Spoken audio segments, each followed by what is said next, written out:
something we experience directly in our daily lives. Over the past few years, we have noticed that summers are becoming significantly hotter, and heat waves are not only more frequent, but also last much longer than before. For example, during the hottest days, it becomes extremely difficult to stay outside, especially in the afternoon hours. Even at night, temperatures often remain high, which affects our sleep and overall well-being.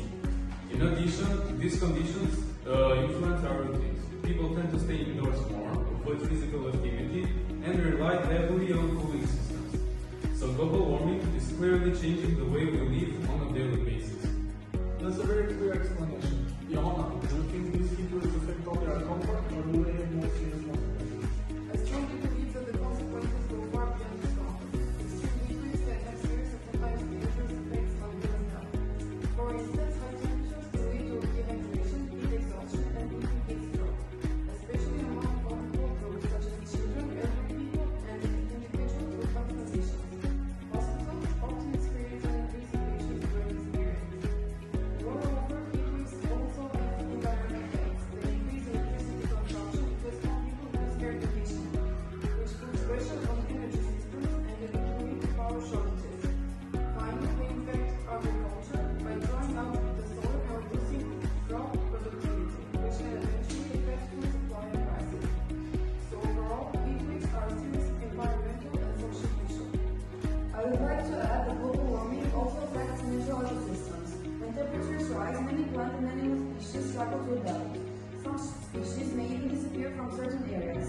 In addition, water resources are affected because higher temperatures increase evaporation. This can lead to water shortages, especially in regions that are already vulnerable. So the impact is both environmental and economic. Let's now move on to water pollution. Greet, what do you think are the main causes of water pollution? In my opinion, water pollution is mainly caused by human activities, especially industrial and urban development. Many factories release untreated or partially treated waste into rivers and seas, which introduces harmful chemicals into the water. Another major issue is plastic pollution.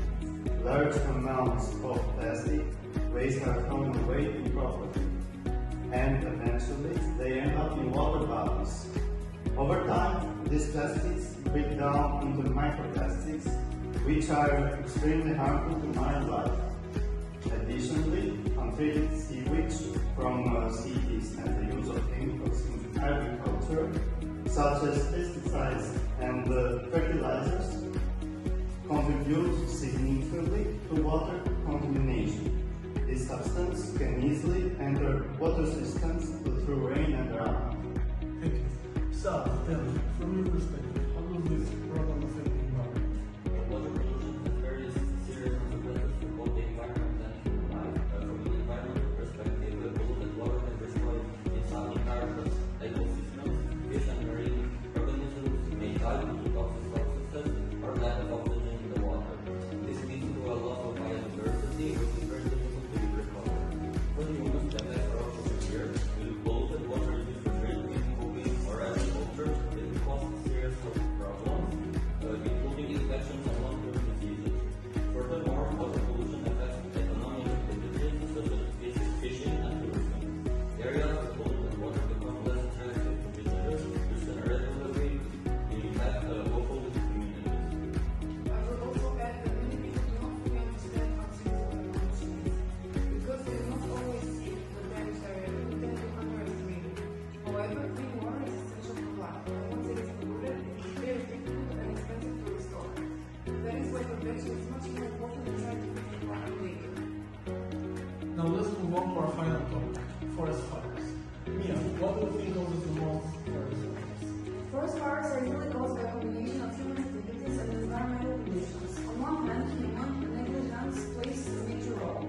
For example, people usually camp fires unattended, throw cigarette butts, or use fire in natural areas without proper care. Even small actions like these can start large fires. On the other hand, climate change also contributes significantly. Higher temperatures and prolonged droughts make forests much drier, which means they can catch fire much more easily and spread rapidly. So, forest fires are often the result of both human behavior and changing environmental conditions. Daniel, what impact do forest fires have? Well, the impact of forest fires is devastating and long-lasting. First of all, they destroy large areas of forest, which means the loss of trees that take many years, even decades to grow. They also kill wildlife and destroy natural habitat, forcing animals to flee or leading to their death. This disrupts the balance of ecosystems. Moreover, forest fires release large amounts of carbon dioxide into the atmosphere, which further contributes to global warming. So, in a way, forest fires both result from and worsen climate change. Finally, they affect human communities by damaging homes, reducing air quality, and creating economic losses. Yes, and I think it is important to mention that the smoke from forest fires can travel long distances and affect air quality, even in areas far from the fire itself. This can cause breathing problems and make daily life difficult for many people, especially those with respiratory issues.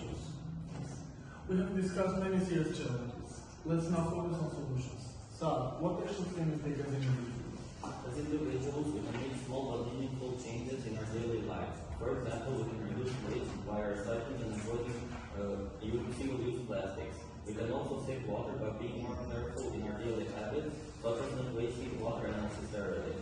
In terms of transportation, choosing to walk, cycle, or use public transport instead of private cars can help us reduce emissions. Although these actions may seem small, if many people adopt them, they can have a significant positive impact.